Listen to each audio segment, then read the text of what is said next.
Hello friends, welcome to me కథల సంపుటి. Friends, ఈరోజు తరంగం నవలలోని 3వ భాగాన్ని చూద్దామండి. నవలలకు వెళ్ళే ముందు ఇంకా ఎవరైనా మన ఛానల్ని సబ్స్క్రైబ్ చేయనట్లయితే తప్పకుండా ఛానల్ని సబ్స్క్రైబ్ చేయండి, లైక్ చేయండి, షేర్ చేయండి, కామెంట్ చేయండి. ఆసక్తి ఉన్న మీ స్నేహితులకు, బంధువర్గానికి మన ఛానల్ని షేర్ చేయండి, వారి చేత కూడా సబ్స్క్రైబ్ చేయించండి. శ్రోతల యొక్క ప్రోత్సాహం నా ఛానల్కి ఎంతో ముఖ్యమని భావిస్తూ ఉంటాను. ప్లీజ్ సబ్స్క్రైబ్ టు మీ కథల సంపుటి ఛానల్. ఇక నవలలకు వెళ్ళిపోదాము. మరి చదువుతున్నది శాంతినారాయణ. వారి వల్ల మనకెవ్వరికీ పూచిక పుల్ల పోలేదు. మనం ఇక్కడ ఎవ్వరికీ $1 అందనివ్వలేదు. మన పనులన్నీ సజావుగా జరిగిపోతున్నాయి. ఈ ఫారెన్ వస్తువులు మరియు వీళ్ళ నిజాయితీ, కష్టించే గుణం అన్నీ మనకు కావాలి. కృష్ణ మాట్లాడలేదు. నీరజ విశ్లేషణ అతని మనసుని ఆకట్టుకుంది. తమ రూమ్మేట్లు కూడా తరచుగా ఇలాగే ఆలోచిస్తూ ఉంటారు. కాసేపు ఇక్కడ ఎంత పొదుపు చేయగలం, ఏ వస్తువులు కస్టమ్స్ కళ్ళను గప్పి ఇండియాకి తీసుకుని పోగలం, బంగారం ఎంత కొనాలి, ఇవే తప్ప నిజంగా సింగపూర్ని నీరజలా అభినందించడం తమలో ఎవరికీ చేత కావటం లేదు. నీరజ వైపు ఆరాధనగా చూస్తూ అన్నాడు. ఈ శనివారం కొన్ని బుద్ధ దేవాలయాలు చూద్దామా? ఇంకా నేను ఉండే రోజులు తగ్గిపోతున్నాయి. నీరజ నవ్వి అన్నది. ఆదివారం ప్రొద్దుటే వచ్చి నన్ను తీసుకువెళ్ళు. నాకు బుద్ధ దేవాలయాలు, ఆ శిల్పకళ చూడాలనుంది. శనివారం రేస్ కోర్స్ రోడ్లో ఉన్న సౌఖ్యముని బుద్ధగయ ఆలయానికి వెళ్ళారు. కృష్ణ, నీరజ ఆ ఆలయాన్ని 1000 దీపాల గుడి అని కూడా అంటారు. బుద్ధదేవుని విగ్రహం 15 వేళ్ల ఎత్తుంటుంది. సత్యశోధనకు బుద్ధ భగవానుడు చేసిన ప్రయత్నాలు కూడ్యాల్ని చిత్రించబడి ఉన్నాయి. ఆ దేవాలయాన్ని చుట్టొచ్చాక అంది, ఇక్కడ సెయింట్ క్యాథడ్రల్ కూడా చూసి వెళ్దాం. ఇద్దరు ఓ రెస్టారెంట్లో భోజనం ముగించుకుని సెయింట్ ఆండ్రూ క్యాథడ్రల్కి వెళ్ళారు.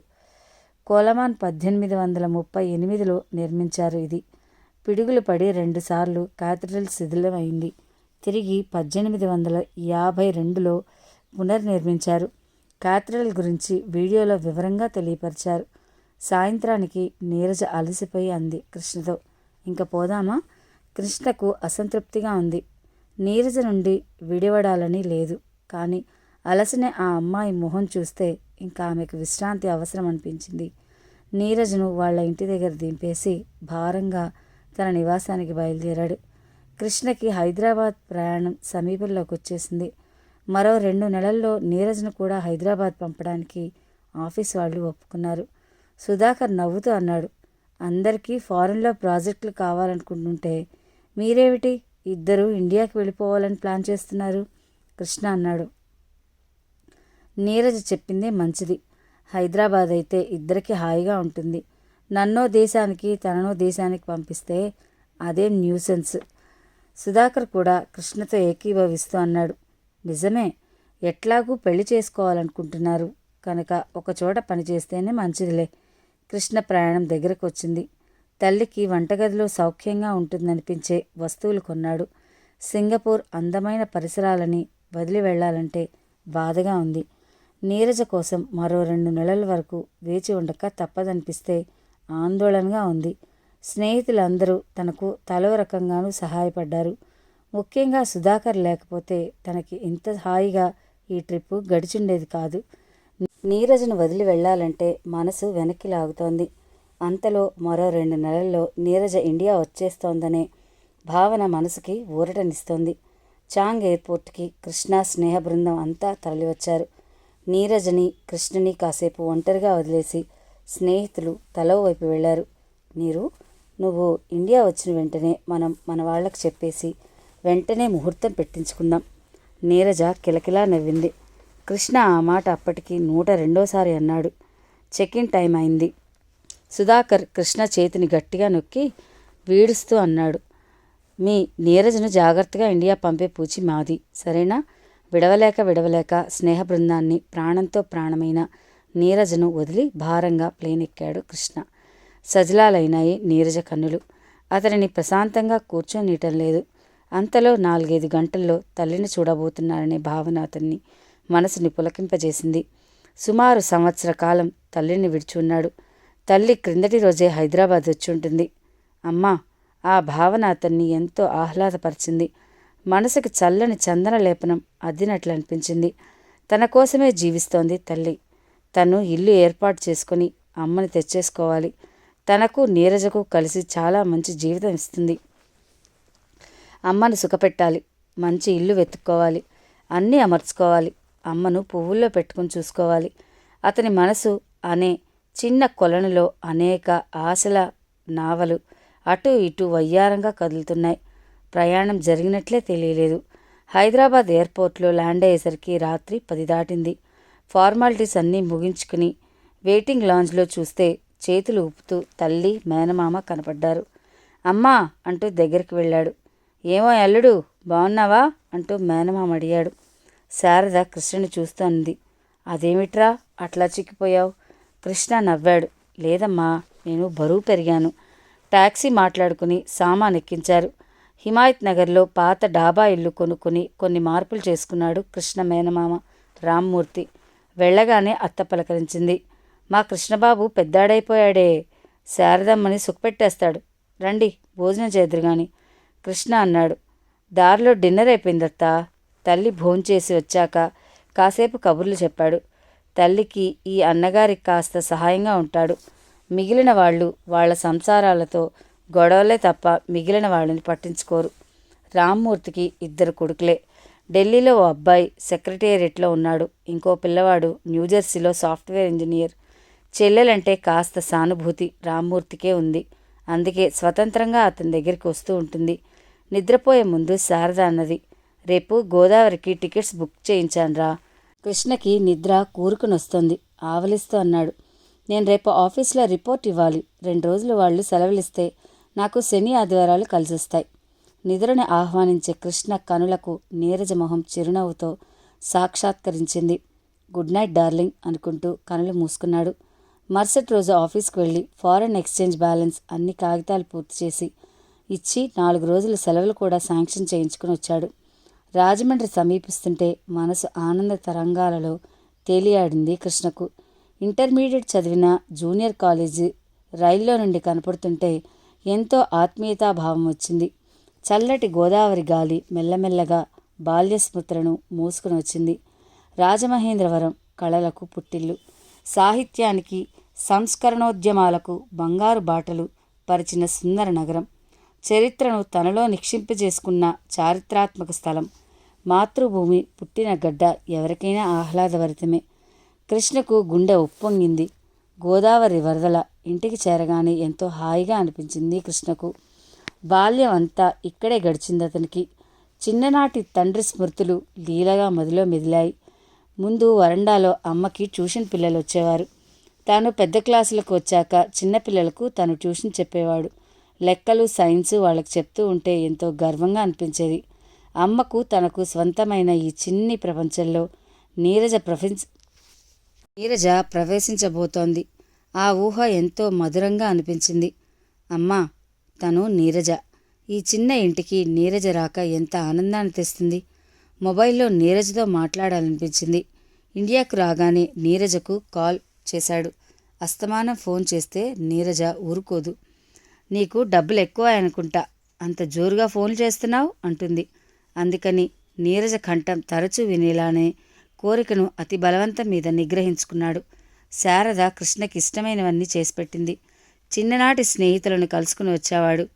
అయినా అతనిలో ఏదో అలజడి. కొడుకులో తనకంతూ చిక్కని మరో కోణం శారద మనసుకి తెలుస్తోంది. ఎదిగిన పిల్లల్ని స్నేహితులుగా చూడాలనే మనస్తత్వం శారదది. కృష్ణ తనకు తానుగా తన భావాలను విప్పి చెప్పే వరకు నిరీక్షించాలని ఆమె అనుకున్నది. కృష్ణ వెళ్ళిన రోజున అన్నాడు, అమ్మా, నీ రిటైర్మెంట్ వచ్చే నెలలోనే కదా. నేను హైదరాబాద్లో ఇల్లు చూస్తాను, నువ్వు వచ్చేద్దు గాని. శారద నవ్వుతూ అన్నది. రిటైర్ అయినా నాకు రావాల్సిన ప్రావిడెంట్ ఫండ్ ఇవన్నీ సెటిల్ అయ్యేసరికి ఇంకో సంవత్సరం పడుతుందేమో. ఇక్కడ అన్నీ సెటిల్ చేసుకోవాలిగా, నెమ్మదిగా ఆలోచిద్దాంలే. కృష్ణ అన్నాడు. లేదమ్మా, కష్టపడినన్నాళ్ళు కష్టపడ్డావు. ఇంకా నీకు పూర్తి విశ్రాంతి దొరికేలా చేస్తాను. ప్రతిగా శారద నవ్వి మాట్లాడలేదు. కృష్ణ హఠాత్తుగా అన్నాడు, అమ్మా, నేను తెచ్చిన బంగారు గొలుసు వేసుకోమే. శారద గట్టిగా నవ్వింది. ఆ కొత్త గొలుసు కోడలి కోసం దాచాను. నీ కాబోయే భార్యకు అది ఇస్తాను, కొంచెం కినుకుగా అన్నాడు కృష్ణ. అది నీ కోసం తెచ్చానమ్మా, నీ కోడలికి విడిగా కొనవచ్చులేమ్మా, ముందు నువ్వు వేసుకో. శారద నవ్వి తన పని చేసుకోసాగింది. తల్లి సంభాషణను పొడిగిస్తే తనకి నీరజ గురించి చెప్పాలనుంది. కానీ తల్లి తన పని చేసుకుంటూ ఉంటే మరీ మాట్లాడలేకపోయాడు. కృష్ణ హైదరాబాద్ బయలుదేరే ముందు తల్లితో మరోసారి అన్నాడు, నువ్వు నాతో వచ్చేయడానికి సిద్ధంగా ఉండమ్మా. ఇక్కడి వ్యవహారాలన్నీ తొందరగా తెవల్చుకో. కొడుకు మాటలకు కన్నులలో నీరు తిరిగింది శారదకు. అట్లాగే నాన్న, ముందు నువ్వు ఉద్యోగం అన్నీ జాగ్రత్తగా చూసుకో. ఇల్లు చూడు, తొందరలో నేను వచ్చేస్తాను. కృష్ణకు ప్రపంచాన్ని జయించినంత ఆనందం కలిగింది. హైదరాబాద్ చేరగానే ముందు మేనమామ ఇంటికి వెళ్ళాడు. ఆ సాయంత్రమే ఓ ఫ్రెండ్ రూమ్కి మారిపోయాడు. మళ్ళా పని ఒత్తిడి మొదలైంది. ఎంత చేసినా మరో రోజుకి రెట్టింపు పని మిగిలేది. ప్రొద్దుటే ఆదరా బాదరా బయలుదేరి వెళ్ళటం, ఎక్కడో నాస్తా చేయటం, మధ్యాహ్నం కంపెనీలో లంచ్ ముగించడం, ఏ అర్ధరాత్రికో రూమ్కి చేరటం, మధ్య మధ్యలో పన్నీటి జల్లు వంటి నీరజతో సంభాషణ. రోజులు యాంత్రికంగా గడుస్తున్నాయి. ఓ రోజు కృష్ణకు అమృతం వంటి వార్త చేరింది. మరొక 10 రోజుల్లో నీరజ ఇండియా వస్తుంది. తన ఆఫీసులో చేరబోతుంది. ఎదురు చూసిన రోజు రానే వచ్చింది. నీరజ సింగపూర్ ప్రాజెక్టు ముగించుకుని వస్తుందని తెలిసిన రోజు కృష్ణకు లోకమంతా ఆనందం పరుచుకుని ఉన్నట్లు అనిపిస్తుంది. ప్రియసఖి ఆగమనం తనలో ఎంతటి సంచలనాన్ని కలిగిస్తోందో. రోజూ చూసే వీధులు అతి సుందరంగా కనిపిస్తున్నాయి. తింటున్న భోజనం అమృతతుల్యంగా ఉంటుంది. రోజు మొనాటినీగా భావించే పని ఎంతో ఉత్సాహంగా చేయాలనిపిస్తుంది. చిందరవందరగా ఉందని రోజు చికాకు పడే తమ గది కూడా నందనవనంలా కనిపిస్తుంది. ఒక వ్యక్తి సాహచర్యం తనని ఇంత ప్రభావితం చేస్తోందా? కృష్ణ మనసు నీరజ ఆగమనం కొరకు అనుక్షణం తప్పించసాగింది. ఎయిర్పోర్ట్లో నుండి బయటకు వస్తున్న నీరజను చూస్తూ ఉంటే కృష్ణ కన్నులు కాంతివంతం అయ్యాయి. నీలం రంగు జీన్స్ మీద తెల్లటి షర్ట్ వేసుకుని బాబ్డ్ హెయిర్ని సుతారంగా వెనక్కి తీసుకుంటూ వస్తున్న నీరజ కృష్ణ కళ్లకు అతి మనోహరంగా కనిపించింది. హాయ్ కృష్ణ. కృష్ణకి షేక్ హ్యాండ్ ఇచ్చి తనని సమీపిస్తున్న వారిని పరిచయం చేసింది నీరజ. ఈయన కృష్ణ, నాతో పనిచేస్తున్నారు. వీరు మా నాన్నగారు శ్రీధర్ గారు, ఆవిడ మా అమ్మ వసుంధర, ఇది మా చెల్లె నిశ. నీరజ కుటుంబాన్ని కలుసుకున్నందుకు కృష్ణకి ఎంతో ఆనందం అనిపించింది. శ్రీధర్ యూనివర్సిటీలో ఫిజిక్స్ రీడర్, వసుంధర గవర్నమెంట్ కాలేజీలో ఇంగ్లీష్ లెక్చరర్, నిశ మెడిసిన్ ఆఖరి సంవత్సరం చదువుతోంది. నీరజ విశాఖపట్నం నుండి వచ్చిందని తెలుసు, కానీ ఆమె కుటుంబం అంతటి విద్యాధికులని కృష్ణకు అంతవరకు తెలియదు. నీరజ కృష్ణకు వీడుకోలు చెప్పి తల్లిదండ్రులతో వెళ్ళిపోయింది. కృష్ణకు దిగులుగా అనిపించింది. నీరజకు తనకు మధ్య మరొకరు ఉండడం అతని మనసు భరించలేకపోయింది. తాము ఎక్కువగా తమ కుటుంబాల గురించి మాట్లాడుకోలేదు. మర్నాడు నీరజ ఆఫీసులో జాయినింగ్ రిపోర్ట్ ఇచ్చింది. మధ్యాహ్నం నీరజతో లంచ్ తీసుకుంటూ అన్నాడు కృష్ణ, నిన్ను మిస్ అయ్యాను నీరు. మా డాడీ అన్నాడు నిన్ను కూడా లంచ్కి పిలవమని. కానీ మా ఫ్యామిలీ మెంబర్లు కలిస్తే కబుర్లు వేరుగా ఉంటాయి, నువ్వు బోరు అనుకుంటావేమోనని వద్దన్నాను. అదేమిటి నీరు, నీ వాళ్ళు నా వాళ్ళు కారా? లాలనగా అన్నాడు కృష్ణ. నీరజ నవ్వింది. ఎప్పటికీ నా వాళ్ళు నీ వాళ్ళు కారు, మనిద్దరం ఇష్టపడ్డాం. అంతేకాని నిన్ను మా వాళ్ళంతా ఇష్టపడాలని లేక మీ వాళ్ళంతా నన్ను ఇష్టపడాలని కోరికలు పెట్టుకుంటే ఇంకా మనం మిగలం. కృష్ణ ఏదో చెప్పబోయాడు. అంతలో వాళ్ళ స్నేహితుడు అతన్ని విష్ చేసి పలకరించడంతో అతని మాట పెదవులు దాటలేదు. ఓ వారం కృష్ణకు ఊపిరి సలపని పని ఉంటుంది. ఇంకో వారం నీరజ పనితో సతమతమైపోతూ ఉంటుంది. ఇద్దరికీ సెలవు దొరికినప్పుడు బయట తిరగటం, లంచ్ కలిసి తినడం, సాయంత్రం ఇద్దరికీ వీలైతే బయటకు డిన్నర్కి వెళ్ళడం. రోజులు వేగంగా పరుగులు పెడుతున్నాయి. ఆ రోజు శారద నుండి ఫోన్ వచ్చింది కృష్ణకి. మామయ్య కొడుకు దగ్గరికి అమెరికా వెళ్తున్నట్ట. 3 నెలలు భార్య అతను ఉండడట. నువ్వు ఎట్లాగూ హైదరాబాద్లోనే ఉంటావు కనుక నన్ను వాళ్ళ ఇల్లు కనిపెట్టుకుని ఉన్నట్లు ఉంటుంది. నీకు కాస్త ఇంటి భోజనం అమరుతుందని నన్ను వచ్చి తన ఇంట్లో ఉండమన్నాడు. నేను వస్తానని చెప్పాను. కృష్ణకి ఎంతో ఆనందం వేసింది. 1 వారం రోజులు తల్లి రాక మేనమామ భార్యతో అమెరికా వెళ్ళటం ఈ హడావిడిలో గడిచిపోయింది. ఓసారి ఆఫీస్ నుండి నీరజను ఇంటికి తీసుకుని వచ్చాడు. నీరజ శారదతో సన్నిహితంగా మాట్లాడుతూ ఉంటే కృష్ణకు మనసంతా నిండినట్లయింది. ఆ రోజు నీరజను భోజనానికి ఉంచేసింది శారద. నీరజను ఆటోలో తన ఇంటి వద్ద దింపేస్తూ అన్నాడు కృష్ణ. కోడలికి అత్తగారు నచ్చారా? ఆంటీ చాలా సరదాగా ఉంటారు. ఒకసారి శ్రీధర్ కుటుంబం హైదరాబాద్ వచ్చారు. కృష్ణను కూడా తమతో పాటు భోజనానికి పిలిచారు. ఒకరోజు తమ ఇంటికి వారందరినీ పిలిచాడు. శారద, శ్రీధర్, వసుంధర కుటుంబ విషయాలు ఎన్నో మాట్లాడుకున్నారు. రోజులు ఆనందంగా గడుస్తున్నాయి కృష్ణకు. ఎప్పుడు తమ వివాహ ప్రతిపాదన పెద్దల ముందు పెట్టాలా అని అతని మనసు తహతహలాడుతోంది. తనలోని భావుకత నీరజలో లేదా? తన తల్లి, ఆమె తల్లిదండ్రులు ప్రపంచంలోని విషయాలన్నీ మాట్లాడుకుంటున్నారు. కానీ తమ ఇద్దరిని కలపాలనే మాట ఎక్కడా వారి మధ్య రాలేదు. కృష్ణకు తన నిరీక్షణ ఇంకెన్నాళ్ళో అని అనిపించింది. ఆదివారం రాగానే కృష్ణ అన్నాడు, అమ్మా, ఈరోజు నీరజను భోజనానికి పిలవనా? కృష్ణ కళ్ళల్లో మెరుపులు చూస్తూ నవ్వింది శారద. తప్పకుండా పిలు. ఆ అమ్మాయికి ఇష్టమైన కొబ్బరి పెరుగు పచ్చడి, పులిహోర, గుత్తి వంకాయ కూర చేస్తాను. కృష్ణ జేబులో నుండి మొబైల్ తీసి నీరజతో మాట్లాడాడు. హాయ్ నీరు, నిద్రలేచావా? నీరజ బద్ధకంగా అంది. ఇంకా బెడ్ మీదనే ఉన్నాను. రాత్రి సరు కొత్త మూవీ సీడీ తెచ్చింది. రాత్రి 2 వరకు మెలకుగా ఉన్నాం. నిద్ర మొత్తంగా తీరలేదు. సరేలే, కాసేపు పడుకో. నేను 12 గంటలకు వచ్చి నిన్ను పికప్ చేస్తాను. సరేనా? అమ్మ నిన్ను భోజనానికి తీసుకురమ్మంది. నీరజ నొచ్చుకుంటూ అన్నది. ఎందుకు ఆవిడ్ని శ్రమ పెట్టడం? మనం తాజ్ కృష్ణకి లంచ్కి పోదాం. కాదు, నీకోసం అమ్మ పులిహోర, గుత్తి వంకాయ కూర చేస్తోంది. ఓ, అట్లా అయితే తప్పక వస్తాను. ఇప్పుడు మాత్రం కాసేపు నిద్రపోని. మధ్యాహ్నం భోజనాలు సరదాగా కబుర్లు చెప్పుకుంటూ చేశారు ముగ్గురు. నీరజ వెడుతూ అన్నది, ఆంటీ, మీరు వంట బాగా చేస్తారు. మనస్ఫూర్తిగా అన్న నీరజ మాటలకు శారదకు ఆనందం కలిగింది. ఆ అమ్మాయిని చూస్తూ కృష్ణ పరవశం అవటం, ఆ అమ్మాయి ఎటు కదిలితే అటు అతను కదలటం, పరిగెత్తడం అవి చూసి శారద నవ్వుకుంది. ఎప్పుడో కొడుకు చిక్కుముడికి విప్పుతాడని తెలుసును. నీరజ మెడలో 3 ముళ్ళు వేయబోతున్నానని చెప్తాడు. అందుకు తాను నిరీక్షించాల్సిందే. శారద ఆలోచనలు చెదిరిపోయాయి. థ్యాంక్స్ ఆంటీ, వస్తాను. నీరజ మాటలకు తెప్పరిల్లింది శారద. అమ్మా, నీరజను దింపొస్తాను తల్లితో చెప్పి బయటకు వచ్చాడు కృష్ణ. కాసేపు ట్యాంక్ బండ్ దగ్గరికి వెళ్దాం దారిలో అన్నాడు కృష్ణ. కృష్ణ, నీరజ ఓ బెంచ్ వెతుక్కుని కూర్చున్నారు. అరుణారుడ కాంతుల సాయం సంధిలో హుస్సేన్ సాగర్ నీటి మీద చిత్రమైన కాంతులు ఇంటున్నాయి. అమ్మతో చెప్పేస్తాను నీరు. ఇంకా చెప్పలేదా? అడిగింది నీరజ. లేదు, ఈరోజు చెప్తాను. ఆ తర్వాత ఏవేవో కబుర్లు చెప్పుకుని వీడ్కోలు చెప్పుకున్నారు వారు. ఆ రోజు రాత్రి భోజనాలయ్యాక తల్లితో అన్నాడు కృష్ణ. అమ్మా, నీరజ గురించి నీ అభిప్రాయం ఏమిటమ్మా? కృష్ణ మాటలకు భక్కుమని నవ్వింది శారద.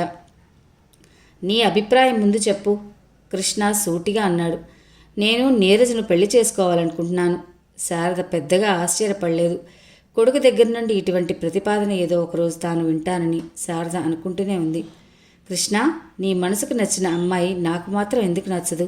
మనసులు కలిశాక ఇంకా ఆలస్యం దేనికి? తొందరగా ఓ ఇంటి వాళ్ళవ్వండి. కృష్ణ తల్లి మాటలకు పరవశం చెందుతూ అన్నాడు. అమ్మా, నా నిర్ణయాలను నువ్వు ఎప్పుడూ కాదనలేదు. పెద్ద ఇల్లు తీసుకుందాం. నువ్వు పూర్తిగా విశ్రాంతి తీసుకోవాలి. అందుకు నేను అన్ని ఏర్పాట్లు చేస్తాను. కృష్ణ మనసు ఆనందంతో పరవశిస్తోంది. నీరజ, తను, అమ్మ భవిష్యత్ అంతా నందనవనంలా విహరిస్తున్న భావన కలుగుతోంది. ఆ ఆదివారం నీరజతో నెక్లెస్ రోడ్లో నడుస్తూ అన్నాడు కృష్ణ. మన సంగతి అమ్మకు చెప్పాను నీరు.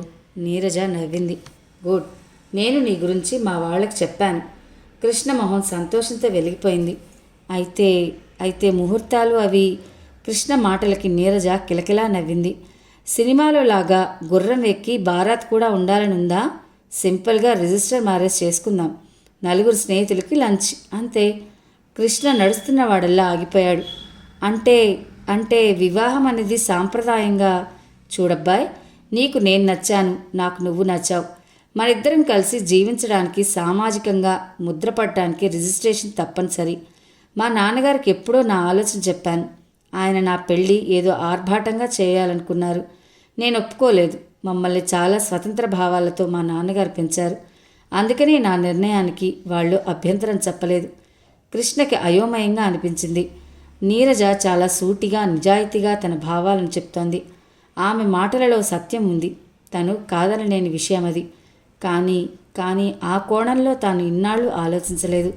ఇక ముందు తను ఆలోచించిన తీరు సమీక్షించుకోవాలి.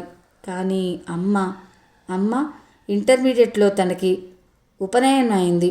అమ్మ ఉన్నంతలో ఎంతో బాగా చేసింది. బంధువులంతా వచ్చారు. అమ్మకు వేడుకలంటే చాలా ఇష్టం. చిన్నప్పుడు తన పుట్టినరోజును కూడా ఘనంగా చేసేది. నాన్నగారు ఉన్న రోజుల్లో అక్షరాభ్యాసం అవి బాగా జరిగాయని మామయ్యలు అంటూ ఉంటారు. అమ్మకి తన వివాహం ఓ సుందర స్వప్నం. అమ్మకి కట్నకానుకల గురించి ఏనాడు పట్టింపలేదు. కానీ నీరజ చెప్పినట్లు రిజిస్ట్రేషన్ అంటే అమ్మ బాధపడుతుందేమో. కానీ నీరజ చాలా ప్రాక్టికల్గా ఆలోచిస్తుంది. ఆమె ఆలోచనలు తనకు నచ్చుతున్నాయి. కానీ అమ్మ కృష్ణ ఆలోచనలతో సతమతమవుతూ ఉండగానే విశాఖపట్నం నుండి శ్రీధర్, వసుంధర వచ్చారు. నీరజ కృష్ణని కూడా డిన్నర్కి ఆహ్వానించింది. శ్రీధర్ పెద్ద ఉపోద్ఘాతం లేకుండానే అన్నాడు, కృష్ణ, నీరు అంతా చెప్పింది. మీరు మా అమ్మాయి ఒకరినొకరు ఇష్టపడ్డారు. వసుకి పెళ్ళి గ్రాండ్గా చెయ్యాలని ఉంది. కానీ నీరు ఒప్పుకోవటం లేదు. మీ అమ్మగారి ఉద్దేశం కనుక్కున్నావా? కృష్ణ నెమ్మదిగా అన్నాడు. అమ్మకి సాంప్రదాయాలంటే ఇష్టం. నేను ఆవిడ్ని నెమ్మదిగా ఒప్పిస్తాను. వసుంధర అన్నది. మీ అమ్మగారికి కష్టంగానే ఉంటుంది.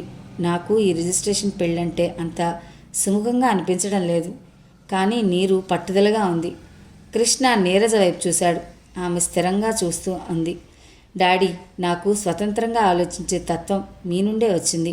ఈ విషయంలో నా నిర్ణయమే సరైనది. వసుంధర, శ్రీధర్ ఆ రోజునే వెళ్ళిపోయారు. కృష్ణతో అన్నారు, మీ అమ్మగారిని కలుసుకోవడం లేదు. మీరు ఆవిడ్ని నొప్పించకుండా ఒప్పించండి. వెళుతూ శ్రీధర్ కూతురి చేతిలో ఓ చెక్కుంచి, మీ సంసారానికి కావాల్సినవి కొనుక్కోండి అన్నాడు. ఆదివారం నీరజ దగ్గర నుండి ఫోన్ వస్తే కృష్ణ సాయంత్రం వస్తానని చెప్పాడు. భోజనం చేశాక కృష్ణ అటు ఇటు తచ్చాడుతూ ఉండగా శారద అడిగింది, కృష్ణ, ఏమిట్రా అంత ఆలోచన? ఏదో మదన పడుతున్నట్లున్నావు? కృష్ణతో అన్నది శారద. కృష్ణ, ఎందుకట్లా ఉన్నావు? నీరజతో ఏమన్నా గొడవ పడ్డావా? కృష్ణ తల్లికేసి దీనంగా చూశాడు. అమ్మా, కొన్ని విషయాలు నీతో మాట్లాడాలనుకుంటున్నాను. చెప్పు నాన్న. సమస్యను కాలానికి వదిలేసి కాలమే పరిష్కరిస్తుందని ఎదురు చూడటం అవివేకం. చెప్పు, నీ బాధ ఏమిటి? కృష్ణ కంఠం పెగిల్చుకుని అన్నాడు. నీరజ రిజిస్ట్రేషన్ అంటోంది. రిసెప్షన్ కూడా వద్దట. సింపుల్ మ్యారేజ్ అంతే. శారద మొహం బ్లానమైపోయింది. అయినా తనలోని భావాలను అదిమి పెట్టుకుని అన్నది, పోనీ కృష్ణ, అటు వాళ్ళకి ఇటు మనకి ఖర్చు తప్పింది, హైరాణ తప్పింది. తల్లి మొహంలో కళ తగ్గింది. అది గమనించిన కృష్ణ మనసు కలుక్కమన్నది. ఏ విధంగా జరిగినా పెళ్ళే కదమ్మా. అసలు ఈ రోజుల్లో సాంప్రదాయంగా చేసుకున్నా కూడా రిజిస్ట్రేషన్ తప్పనిసరి అవుతుంది. నీకు తెలుసు కదమ్మా. శారద నవ్వింది. ఆ నవ్వులో జీవం లేదు. అది కృష్ణకు తెలుసు.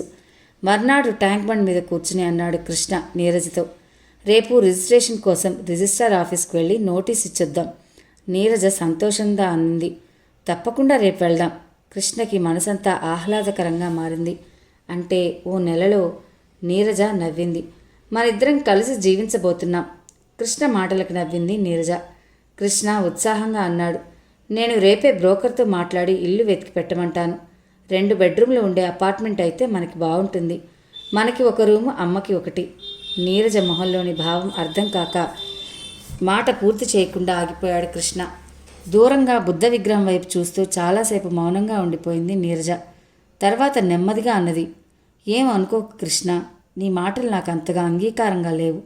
కానీ నువ్వో పాయింట్ ఆలోచించు. మనిద్దరం సాఫ్ట్వేర్ లైన్లో ఉన్నవాళ్ళం. మన టైంలు, ఆఫీస్ గంటలు అన్నీ తేడాగా ఉంటాయి. ఇంట్లో మరో వ్యక్తి ఉంటే మనం స్వతంత్రంగా ఉండలేం. అది మీ అమ్మగారే కావచ్చును.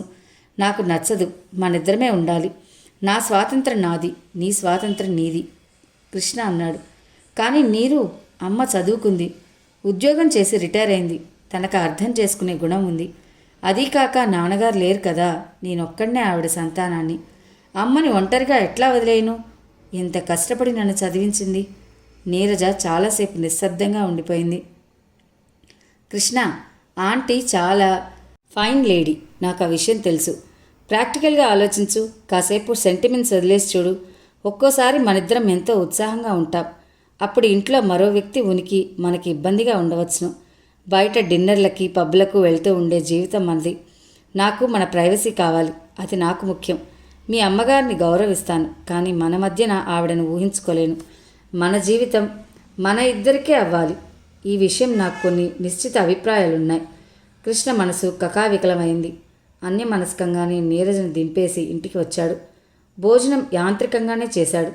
శారద కొడుకులోని వ్యధను పసిగట్టింది. భోజనాలయ్యాక తీరిగ్గా అడిగింది కొడుకును. కృష్ణ, ఎందుకురా అట్లా పరధ్యానంగా ఉన్నా అడిగింది. కృష్ణ ఎటో చూస్తూ ఉండిపోయాడు. రిజిస్ట్రార్కి నోటీస్ ఇచ్చారా? తల్లి ప్రశ్నకు సమాధానం ఇచ్చాడు కృష్ణ. ఆ పని 4 రోజుల క్రిందటే పూర్తి చేశాం. కృష్ణ ఏదో విషయం మొదలు పడుతున్నాడని గ్రహించింది శారద. నెమ్మదిగా అన్నది శారద. నీ సమస్య ఏమిటి కృష్ణ?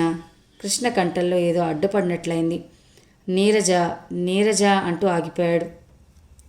శారద మరోసారి అంది. చెప్పు కృష్ణ. నీరజకు మేమిద్దరమే ఉండాలని ఉంది. నాకైతే నువ్వు మాతో ఉండాలనుంది. తన వైపు సూటిగా చూడకుండా ఎటో చూస్తూ మాట్లాడుతున్న కొడుకును చూసి ఆ తల్లి మనసు క్షోభపడింది. కృష్ణ చెప్పిన సంగతి గుండె లోతులోకి గుచ్చుకుంది.